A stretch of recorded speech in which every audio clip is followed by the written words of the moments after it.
Muito bem, nós estamos de volta aqui e vamos dar início ao nosso estudo da lição da Escola Sabatina. E é muito bom podermos estar juntos para compartilhar esse tema dessa semana. Mas claro que eu não vou compartilhar sozinho, né? Nesse momento aqui eu quero chamar alguns dos nossos convidados de hoje que vão nos ajudar na explanação dessa lição. Primeiro eu quero chamar aqui o meu colega, o professor Eurico, que está aqui com a gente hoje. E ele vai nos ajudar aqui a falar desse assunto tão importante. Tudo bom, Eurico? Feliz sábado. Quer mandar um abraço para alguém aí especial? Tudo bem, feliz sábado, pastor Bruno. Feliz sábado a todos vocês que estão nos assistindo. Com certeza quero mandar um abraço para minha família. E de maneira especial eu quero mandar um abraço para dois amigos meus, o Tarcísio e o Tiago. São amigos que eu quero mandar um abraço nessa manhã que estão assistindo. Tá certo, muito bem. E vou chamar aqui também o nosso segundo convidado de hoje, que é o Dr. Kiefer, também está aqui conosco hoje e vai estar compartilhando um pouco aí da sua experiência, do seu conhecimento nesse assunto da lição dessa semana. Feliz sábado, doutor. Quer mandar um abraço para alguém aí também especial? É uma alegria a gente estar de volta aqui à Igreja da Floresta, né? Apesar de estarmos de forma virtual aqui na igreja, mas sempre é gostoso. Eu quero mandar um abraço para a Sofia e para a Juninha, que deve estar nos assistindo, e que possamos ter um bom aprendizado junto com Deus aqui. Amém. Bom, nessa semana a gente falou sobre testemunhas cativantes e o poder do testemunho pessoal. E aí o verso da lição é um verso que eu acho muito bacana, né? Atos 4, verso 20, que diz: nós não podemos deixar de falar das coisas que vimos e ouvimos. Então, um testemunho assim, é algo que a gente não pode deixar de falar, né? Algo que arde em nosso coração. E realmente a gente pode discutir teologia, a gente pode discutir argumentos sobre a Bíblia, mas é muito difícil você discutir com uma pessoa quando ela diz assim para você: olha, isso foi o que Deus fez na minha vida. Isso é algo que é praticamente incontestável quando a gente fala sobre aquilo que Deus fez na nossa vida. E a lição abordou vários exemplos, né, de vários personagens, e um desses personagens foi o Gadareno, né, que era um homem endemoniado. Ele foi até o encontro de Jesus. Jesus libertou ele daqueles espíritos imundos, aquela legião de demônios que possuíam aquele homem. E aí essa história ela é muito interessante, porque aquele homem queria seguir Jesus junto no barco. E Jesus disse assim: não, você vai ficar aí na sua casa, na sua região, e vai contar sobre o que foi feito na sua vida para os seus amigos, para os seus familiares, para os seus vizinhos. E doutor, por que é tão importante a gente testemunhar para aqueles que estão perto da gente, para a nossa casa, para a nossa família? O mais interessante, sabe, estudando a lição e alguns comentários, nunca tinha me chamado a atenção que esse gadareno foi o primeiro indivíduo que Jesus mandou para a missão. Interessante, né? A gente nunca tinha... É uma coisa meio óbvia, porque Jesus estava provavelmente lá pela metade, um pouco menos, do seu tempo aqui na terra de trabalho aqui. E ele não disse: olha, tu precisa ficar aqui porque o que aconteceu contigo, o resto do pessoal precisa aprender. E interessante que Jesus sabia muito bem, porque o povo era a maioria daquela região das 10 cidades, né, que compunham aquela parte em volta do Mar da Galileia. Elas eram formadas por gentios. E o pessoal não aceitava Jesus. E ele já viu assim a importância do endemoniado ficar ali, contar para os seus familiares, para as pessoas que o conheciam, porque imagina que ele devia ser conhecido pelas coisas que ele fazia e aterrorizava a região.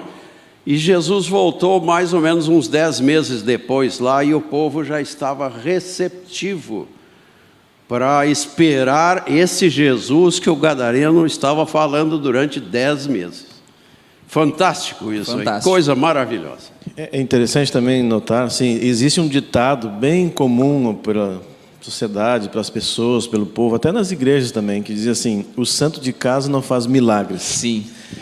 Mas essa história aí, como bem explicado pelo Dr. Kiefer aqui, nos mostra que Quando as pessoas veem alguém que tinha um estilo de vida, uma maneira de viver totalmente assim, fora da realidade, e agora vem essa pessoa com outro juízo totalmente diferente, é impossível não fazer um milagre ali, aquele contexto, né?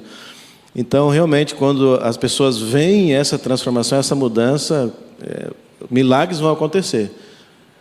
Tanto do que ele era antes, né, as pessoas vão ver, e agora vai continuar ali, dando aquele testemunho por muito, muito tempo. Então, vai acontecer milagre, sim. Com certeza. E é muito importante, né? A gente...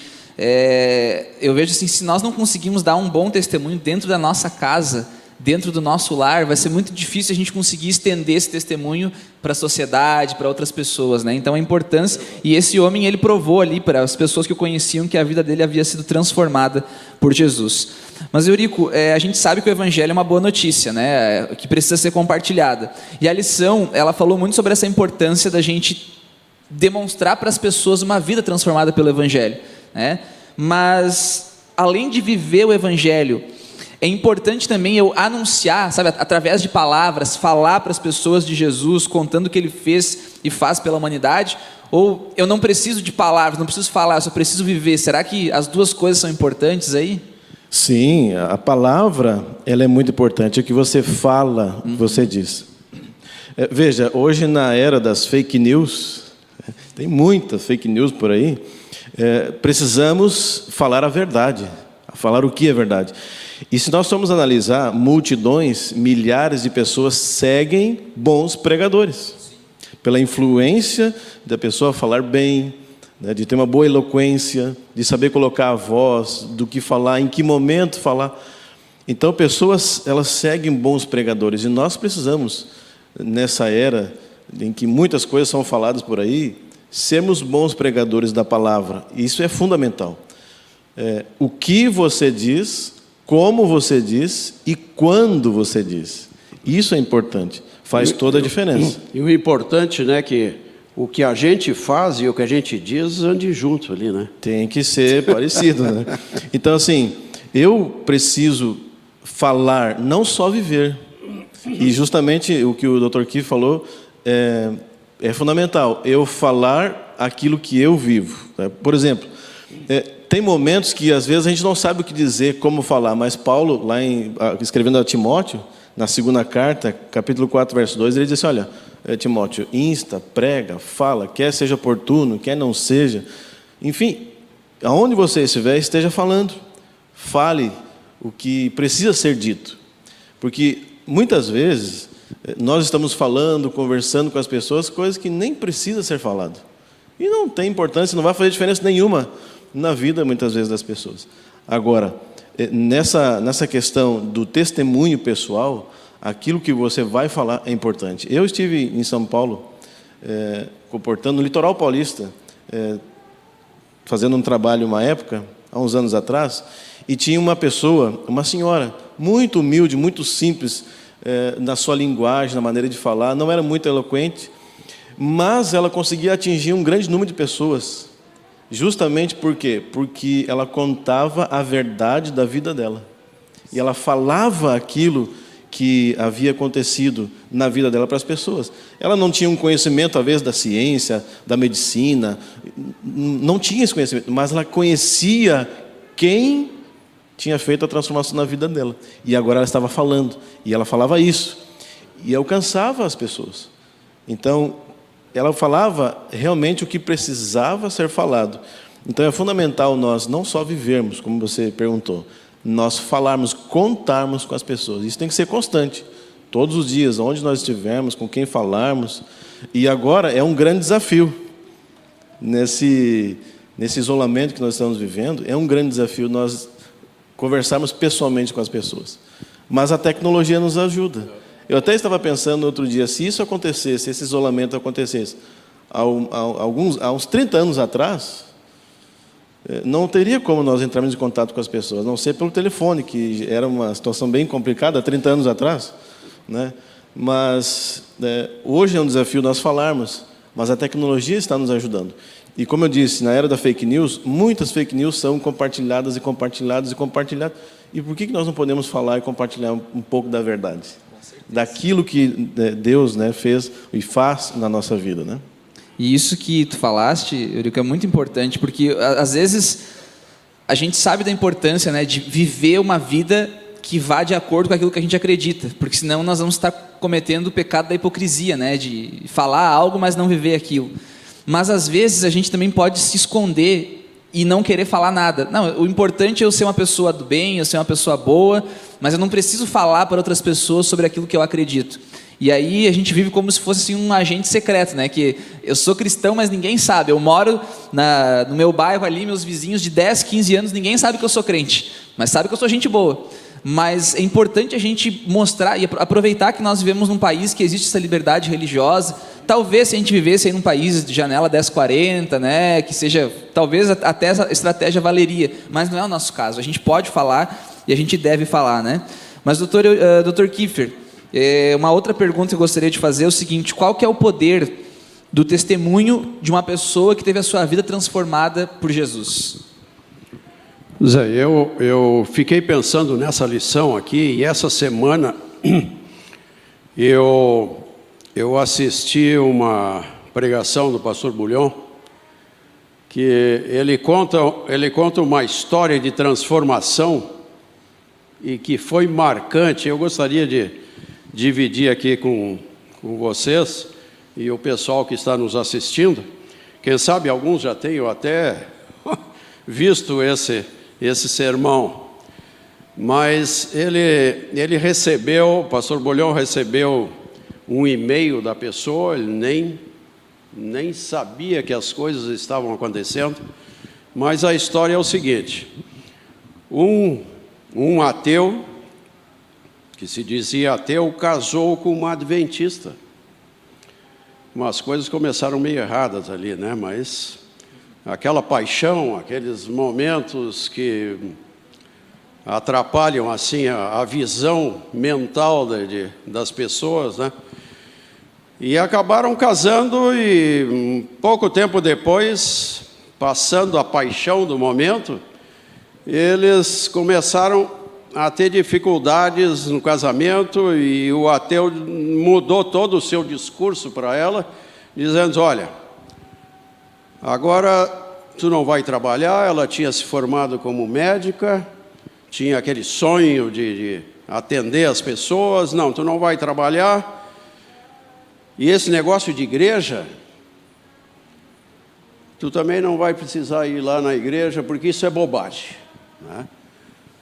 Imagina o choque que essa mulher já teve, porque antes do casamento, não tem problema, tu faz o que quiser, cada um, vocês sabem como é que funciona, mas as coisas mudaram drasticamente. Até ela falando com o pastor, disse: mas e com amigos, mas por que tu não te separa? Daí a coisa estava mais complicada. Eu estou grávida, diz ela, e eu vou assumir isso aqui, porque eu não quero que os meus filhos, e ela estava grávida de gêmeos ainda, e eu não quero que os meus filhos fiquem sem pai, porque é o que acontece, né? Fica aquela confusão de separado.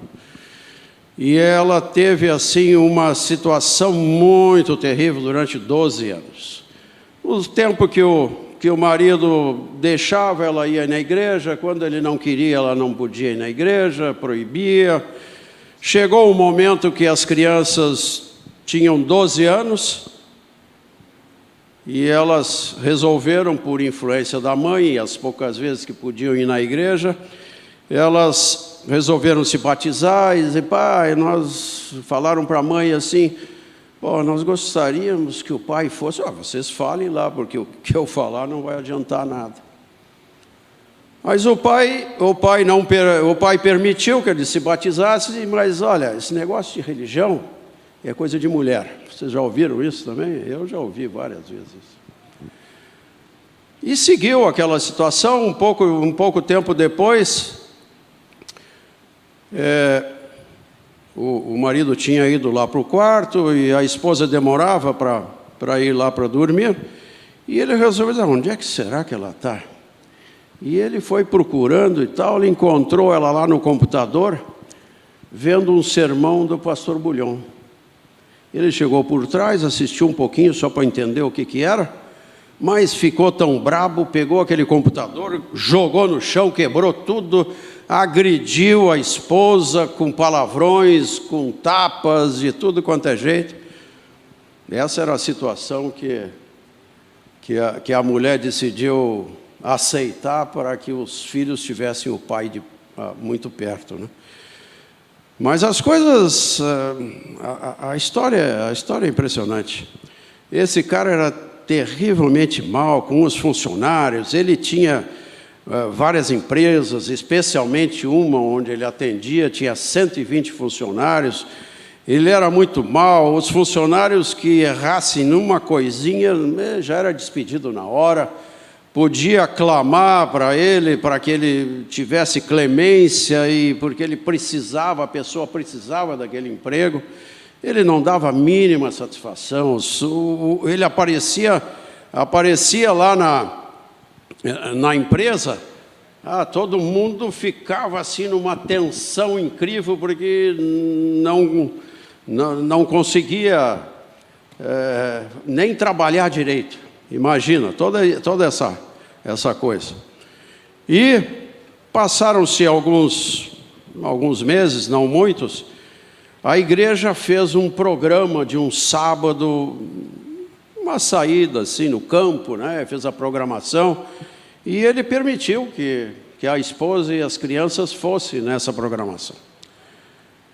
Foi muito gostoso, pelo que a informação do pastor da igreja depois, mas quando estavam voltando à noite, a esposa teve um acidente, caiu num precipício e morreu ela e os 2 filhos, os gêmeos morreram. Esse pai ficou terrivelmente desconcertado, moveu uma ação contra a igreja, porque era culpada do que tinha acontecido, porque promoveu aquele momento lá fora, e a esposa dele tinha ido, e na volta tinha morrido. Ele foi lá na igreja e atacou o pastor, deu uns chutes no pastor, falou um monte de coisa lá. Imagina como era o indivíduo. O indivíduo era desse jeito. Mas, mesmo com toda a situação, ele continuou indo na empresa, e meio desconcertado, cada vez pior com os funcionários. Mas chegou num dia lá, ele passou mal, e o pessoal teve que levá-lo para o hospital, para um atendimento. E o médico fez alguns exames e disse, olha, tu está com câncer, cara, e esse câncer é meio velho, porque o câncer já tomou assim um monte de órgãos, não tem o que fazer por ti. Ele disse assim, é melhor tu ajeitar todas as tuas coisas e tal, porque acho que tu não deve demorar muito tempo para morrer. Ele ficou meio aturdido naquela situação, ficou descompensado, entrou em depressão, que não apareceu na empresa por umas 3 semanas. Poxa vida. Num dia, como é que Deus atua? É impressionante. Deus está sempre querendo alcançar os seus filhos, né? E ele, pensando nas coisas passadas, quem sabe as coisas boas, lembrou da mulher que estava vendo naquele dia lá aquela pregação do pastor Bulhon. E ele teve assim uma ação através do Espírito Santo de procurar esse tal de pastor Bulhon, e ele assistiu. Deus vai abrindo e parece que os caminhos daí levam assim mais fácil para ele encontrar, né? E ele assistiu a uma pregação, nem sei qual é que era a pregação, mas ele assistiu a pregação do pastor Bulhon até o fim. E no final do apelo tradicional, que vocês conhecem, né? Ele caiu de joelhos lá e reconheceu o seu erro e pediu ajuda de Deus, se arrependeu de tudo. E parece que começou a se sentir melhor. E aí começa a transformação do que aparece para frente. Ele resolveu então mudar as coisas, foi lá tomar um banho, se arrumou, botou a sua roupa e foi lá para a empresa. Imagina o que vocês imaginam que os empregados estavam lá quando viram ele entrando na porta? Ficaram lá quase em sentido, sem respirar, né? Porque já sabiam como é que era, mas sabe o que ele fez? Ele chegou e foi cumprimentando um por um, agradecendo a cada um pelo seu trabalho, pela sua dedicação, agradecendo por tudo que faziam, perguntando sobre a família de cada um. Esse cara deve estar louco, né? Iam lá assim, mas o que será que aconteceu com esse cara? E o outro disse, mas não sabe, ele provavelmente ele está aí quase morrendo, vocês sabem que nós levamos ele para o hospital, ele estava ruim, então deve estar assim, certo, vai morrer, resolveu melhorar, né, pai? Que coisa, como Deus, a gente vai pensando assim, como Deus atua na vida para alcançar esse pessoal. Sabe o que ele fez? Ele foi lá na igreja, o pastor já queria fugir lá pelo fundo, porque... Medo de apanhar. já pensou que ia apanhar de novo, mas disse, não, pastor, pode ficar tranquilo, que hoje eu venho diferente. Daí explicou tudo o que tinha acontecido e pediu que queria ser batizado. E o pastor, daí ouvindo toda aquela história, tudo o que tinha, ele resolveu e batizou. Mas aí aí vem o testemunho final que encaixa bem aqui na nossa lição. Porque, primeiro, ele chegou lá no responsável da parte financeira lá da empresa, disse, olha, faz um levantamento de tudo que eu tenho aqui, e eu vou dar 10% da igreja. O cara ficou meio assustado, porque era muita coisa. Mas é muito dinheiro. Disse, não, faz aí que eu vou dar 10%. E ainda, imagina, o cara chegou lá e começa a tratar bem os seus funcionários, é óbvio que o pessoal começa a trabalhar melhor, né? O lucro da empresa foi fantástico. E ele, então, chegou e resolveu que 50% do lucro ele ia distribuir em todo o pessoal. E o pessoal trabalhava melhor ainda. Mas uma coisa mais importante para fechar agora a história toda, é que ele, pelo seu exemplo, não porque ele mudou as suas atitudes, porque ele daí então ele resolveu, logo depois ele resolveu voltar no médico, levou novos exames, o médico disse, peraí, o que aconteceu nesse exame aqui? Bom, para encurtar, eu vou dizer, o cara não tinha mais nada de doença. Os médicos não entendiam o que estava acontecendo. Mas tu não tem. Mas o que aconteceu então? Olha, só tem uma situação. Ou Deus te curou, ou aqueles primeiros exames eram de outro paciente. Não tem outro. E o que ele foi fazer? O consultório do médico era perto da praia, ele saiu de lá e não sabia o que fazia, porque agora sem a esposa, sem os filhos, ele diz, olha, eu quero morrer, eu não tenho mais sentido a minha vida aqui. Mas ele não entendia, ele atravessou e entrou no mar e se ajoelhou lá no mar, dentro da água, a água batendo no peito, né? Coisa assim, meio especial, né? E ele chegou e disse, mas o que tu queres de mim, Deus? E ele disse assim, olha, não é que eu tenha ouvido uma voz, mas eu tive um sentimento que assim, olha, eu tenho um grande plano para ti. Ele teve um sentimento assim. E foi então fazer todas essas mudanças e todos esses planos, mas o mais interessante ainda da história é que ele começou a fazer estudos bíblicos lá na própria empresa. E quando ele escreveu esse e-mail para o pastor Bulhon, contando sobre toda a sua história, já 20 empregados tinham se batizado, e uma boa parte deles estava se preparando, querendo se batizar. Então, é o exemplo, não foi porque ele ficou curado, não. Foi porque ele mudou a sua atitude, ele se tornou realmente um cristão, e ele pensava assim, por que eu não fiz antes isso? Com certeza. Uma vida transformada, né? Faz toda a diferença. E imagino a influência, né, dessa vida transformada na vida de seus empregados, as pessoas que o conheciam ali. E a lição nos deu assim, muitos exemplos de vidas transformadas por Deus que estão na Bíblia.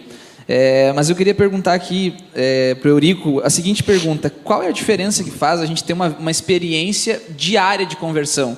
E não só uma coisa que aconteceu lá no passado, mas como que uma experiência viva e diária de conversão faz diferença no nosso testemunho pessoal? Sim. Veja, algumas pessoas pensam o seguinte: eu fui convertido uma vez, não preciso de mais nada, agora é só seguir minha vida. Mas, de acordo com a Bíblia e o que nós estudamos, não é bem assim. Existe uma palavra, na verdade, que ela tem um significado muito interessante para um cristão, para aquele que acredita em Deus e quer ter uma vida de contato com Ele, que é a palavra intimidade.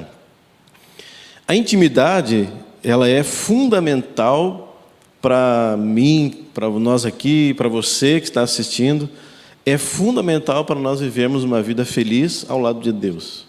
Veja, é como se fosse uma conta que a gente faz, né? Quanto mais, melhor. Quanto mais, melhor. Quanto menos, pior. Quanto menos, pior. Então, quanto mais tempo eu passo nessa intimidade com Deus, mais coisas vão acontecer na minha vida. Mais tempo, mais coisas acontecem. Quanto mais tempo eu passo com Deus, mais eu o conheço. É como se fosse um casamento. Nós três aqui somos casados. Quanto mais tempo eu passo ao lado da minha esposa, mais eu a conheço. Mais eu sei como ela é. E mais próximo, e mais semelhante também, eu fico dessa pessoa. E muito mais eu amo. Então, quanto mais tempo eu passo com Deus, nesse caso aqui, mais eu vou amando a Ele, mais tempo vou passando e mais amor vai nascendo na minha vida. Então, veja, existem duas coisas que se relacionam aqui: comunhão e testemunho. Nós estamos falando aqui um pouco mais do testemunho pessoal, de falar, de você viver aquilo que fala. Mas existe uma relação muito próxima entre comunhão e testemunho. Por quê? Porque o que é o testemunho? É você falar da sua vida, é você colocar em prática a sua fé. Não só falar, mas viver, ajudar as pessoas, fazer ações, enfim. Isso é você colocar em prática a sua fé. E o que é a comunhão? A comunhão é você fortalecer a sua fé. Por isso que às vezes algumas pessoas dizem que há aquele conflito entre Paulo e Tiago, de fé e obras, mas não é conflito nenhum, uma completa a outra. Sem uma não existe a outra. Então aqui, na comunhão diária com Deus, eu vou fortalecendo a minha fé. Fortaleço. E aí vem a Bíblia, a lição, a oração, esse processo, né, de intimidade com Deus. Conversar com Ele, abrir o coração, contar o que acontece. E aí você sai bem fortalecido do seu momento de comunhão, e aí você vai colocar em prática a sua fé, que aí é o testemunho. Viver o dia a dia. Então, através da comunhão, acontecem algumas coisas na nossa vida. Por exemplo, primeiro, a comunhão, ela me dá poder para testemunhar. Deus derrama o seu poder sobre mim e eu passo a testemunhar. Segundo, através da comunhão, da intimidade com Deus, eu sei o que eu vou falar, quando e como e com quem. Porque Deus vai me dirigir. É como esse personagem, né? Esse fato que aconteceu com ele. Ele sentiu ali aquela voz, como se fosse uma voz dizendo a ele: olha, eu tenho um plano para você, e ele começou a agir. Você sabe o que vai fazer. Você tem de Deus, recebe de Deus aquilo que você precisa fazer. Deus vai te orientando. E a partir daí Ele te dá forças também para fazer. Então veja, a comunhão, a intimidade com Deus, ela é fundamental. Tem um texto, pastor Bruno, que eu quero ler aqui, que é da escritora Ellen White. Ela escreveu no livro Caminho a Cristo, na página 94. Algo bem interessante. Então diz assim: os anjos têm prazer em prostrar-se perante Deus, deleitam-se em estar em sua presença e consideram a comunhão com Deus como seu mais alto privilégio. Isso está falando dos anjos. E agora no texto ela faz um contraste entre os anjos e os homens. Ele diz assim: e contudo os filhos da terra, que tanto precisam de auxílio que só Deus pode dar, parecem satisfeitos com andar sem a luz do seu Espírito, sem a companhia da sua presença. Então aqui ela está dizendo que os anjos do céu têm prazer, e a comunhão com Deus dos anjos é fundamental, é a coisa mais importante para eles. E ela faz o contraste. E o homem, que nós precisamos mais ainda. Precisa mais ainda do auxílio que só Deus pode dar, se contenta em muitas vezes nem falar com Ele, nem se comunicar com Ele, nem ler a Bíblia. Tem pessoas que até têm a Bíblia aberta em casa, mas não leem. Não tem aquela comunhão, não tiram aquele tempo especial, aquele momento onde tem esse contato com Deus. Então, nesse processo de nós falarmos, comunicarmos e testemunharmos para as pessoas, a comunhão com Deus, ela é fundamental. É de maior importância para cada um de nós. Com certeza. E a lição, ela colocou assim que esse testemunho pessoal que nós damos, e aí a gente pode falar a nossa história, mas o foco principal desse testemunho, o único foco dele, na realidade, é Deus. É sobre Deus, não é sobre nós. Mas a gente corre o risco de, quem sabe, muitas vezes, ao dar um testemunho pessoal, querer exaltar o próprio eu. E aí eu pergunto para o Dr. Kiefer, como que nós podemos fazer para que, ao nós darmos esse testemunho pessoal, o foco seja Cristo e não nós mesmos? Esse que é o desafio, né? Eu entendo assim que a gente precisaria era sempre lembrar, como o próprio apóstolo Paulo e os outros escritores da Bíblia, lembrar que essas coisas não sou eu que faço, é Cristo que faz em mim. Eu lembrando assim dessa situação, por exemplo, aqui em Gálatas 20, um verso muito conhecido e muito especial que Paulo deixa para nós: já não sou eu que vive, mas Cristo vive em mim. Quer dizer, não é assim aquela arrogância de achar que eu sou o melhor, né? Eu posso fazer as coisas e esconder lá quem realmente faz, que é Jesus Cristo. E eu achei interessante, eu trouxe mais uma coisinha aqui, porque a Juninha comprou esse dizer aqui, está escrito em inglês, mas a gente pode traduzir, ou muita gente já sabe. Viva a sua fé. Viva a sua fé. E isso aqui ela colocou num lugar de destaque aqui em casa. E sempre, quando eu estou assim, tomando a minha refeição, eu estou com a caixinha ali assim para ler, né?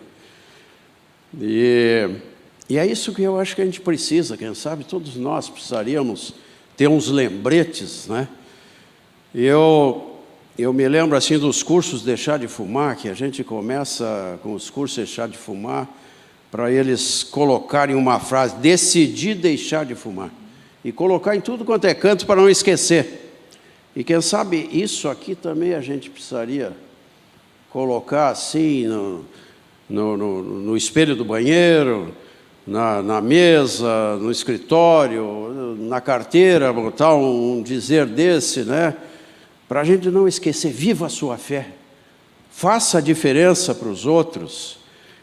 Não fique disfarçando, não fique escondendo isso, Mas a respeito de fé, eu já ouvi tantas experiências, uma palavra tão pequena, tão resumida, mas essencial para o nosso viver de testemunho. Com certeza. E para a gente finalizar, tem mais uma pergunta aqui. A lição ali, principalmente na quinta-feira, ela falou sobre a experiência de Paulo com Agripa, né? E a gente está falando muito sobre testemunhar, mas a maneira que a gente fala faz diferença, né, Eurico? A maneira que a gente fala na hora de testemunhar faz uma diferença, né? Qual a importância a maneira que eu vou falar, as palavras, o jeito que eu vou dizer, qual é a diferença que isso faz? Sim, como eu disse ali no início, o que, como e quando nós falamos fazem toda a diferença. E a maneira como nós nos portamos, ou como vivemos, como falamos, como agimos, isso também faz diferença, né? Isso é fundamental. Fundamental. Por exemplo, o verso que nos dirige ou nos orienta aqui na lição dessa semana, diz assim: nós não podemos deixar de falar das coisas que vimos e ouvimos. Esse é um verso muito poderoso, muito forte. Não há como nós deixarmos de falar algo de bom que aconteceu em nossa vida. Só que, para que nós consigamos atingir as pessoas e tenha um resultado positivo, nós temos que saber como falar. Porque, veja, se eu falo talvez de maneira bruta, ou não tão eloquente, enfim, de maneira rude ou ruim, isso vai ter um efeito. Agora, diferentemente disso, a maneira como eu falo, ou como eu reajo mesmo às situações, fazem a diferença também. Agora, pensando nesse sentido aqui, eu fiquei imaginando, se faz toda a diferença a maneira como nós falamos, como que nós temos que ser então? Ou como que devemos agir? Eu busquei na Bíblia alguns exemplos, ou o que nós deveríamos fazer. E aí no Novo Testamento, eu peguei apenas 2 situações, mas poderia pegar outras e muitas outras, para nos mostrar aqui como devemos ser, ou falar e agir. Eu encontrei aqui Pedro falando para nós, na sua primeira carta, capítulo 3, verso 4. Ele inicia esse capítulo falando das mulheres, né, que não deve cuidar, enfim, de tantas coisas, mas principalmente o coração. E ela diz assim, olha, o homem, Pedro diz no capítulo 3 da sua primeira carta, verso 4, mas o homem, né, cuide do coração, do interior, um espírito manso e tranquilo. E isso é de grande valor para Deus. Quando eu tenho um coração manso e começo a receber os milagres de Deus na minha vida, a minha vida começa a ser transformada. Mansidão, né? Tranquilidade, espírito tranquilo, espírito manso. Aí Pedro diz assim, olha, isso é de grande valor para Deus. Então eu deveria ter um pouco mais de coração brando, um espírito brando, manso.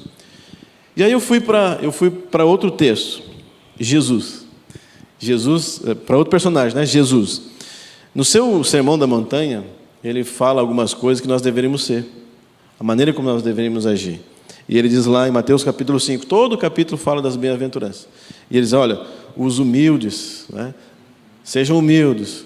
Depois ele diz assim, sejam mansos também, os mansos vão herdar a terra. Sejam misericordiosos com as pessoas, né? Limpos de coração e pacificadores, além de todos os outros exemplos que ele usa lá em Mateus capítulo 5. Então, quando eu começo a agir assim, com mansidão, com espírito tranquilo, né, com palavras brandas, até a Bíblia diz, né, que as palavras brandas, elas são boas, desvia o furor, né? Quando alguém vem falar com palavras rudes para você reagir com palavras brandas, aquilo quebra aquele momento ali. Então, nós deveríamos ser um pouco mais assim, mansos, humildes. E aí nós vamos para a situação de Paulo. Aqui, a lição comenta aqui, a lição traz assim, a situação de Paulo e o rei Agripa. Paulo, como explica a lição, ele já estava no final da sua vida.